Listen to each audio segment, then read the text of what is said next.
ইছামতি নদীর ওপর বসিরহাটে এই ব্রিজ অত্যন্ত গুরুত্বপূর্ণ।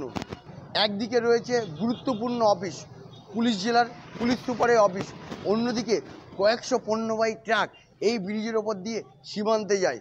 প্রতিদিন নিত্যযাত্রীরা যাতায়াত করে এবং এই ব্যস্ততম জায়গায় রাতের আধার নামলেই ব্রিজের আলো নেই, অর্থাৎ আলোকবাতি বন্ধ, যার ফলে একদিকে সমাজবিরোধীদের আনাগোনা, অন্যদিকে পরিবহন ব্যবস্থায় যারা ট্রাক চালকরা তারা সমস্যায় পড়েছে।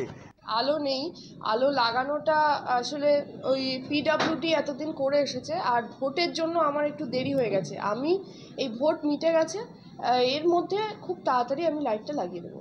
আলো না থাকার ফলে অনেক সমস্যায় তো পড়তে হচ্ছে, যে এখানে অন্ধকারে কেউ হোঁচট খেয়ে পড়েও যাচ্ছে, কারোর হাত পাও ভেঙে যাচ্ছে। কিন্তু আবার দুষ্কৃতী দাঁড়িয়ে থাকলে আমরা তো দেখতে পাচ্ছি না অন্ধকারে, মানে অপমানিতও হতে হচ্ছে, অনেক মেয়েরাও অপমানিত হচ্ছে।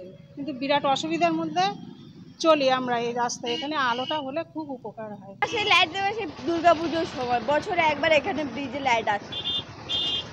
একটা নিরাপত্তাহীনতায় ভোগেন না? না, এই যে আসছে যে লাইট নেই, আপনার তো সমস্যায় পড়তে হচ্ছে। হ্যাঁ, ওই তো বছরে একবার লাইট হবে। হ্যাঁ বলুন না।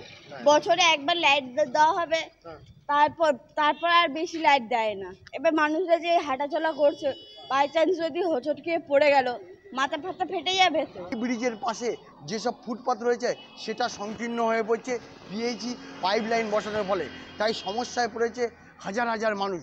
একদিকে সীমান্তের পণ্যবাহী ট্রাক, অন্যদিকে ছোট থেকে বড় যেসব পরিবহন ব্যবস্থা তারা রীতিমতো সমস্যায় পড়েছে। আর সবচেয়ে সমস্যায় পড়েছে স্থানীয় বাসিন্দারা, রাতের অন্ধকারে তাদের যাতায়াত করতে হচ্ছে। আমার শহর বসিরহাট থেকে সঞ্জিত চক্রবর্তী, কলকাতা টিভি।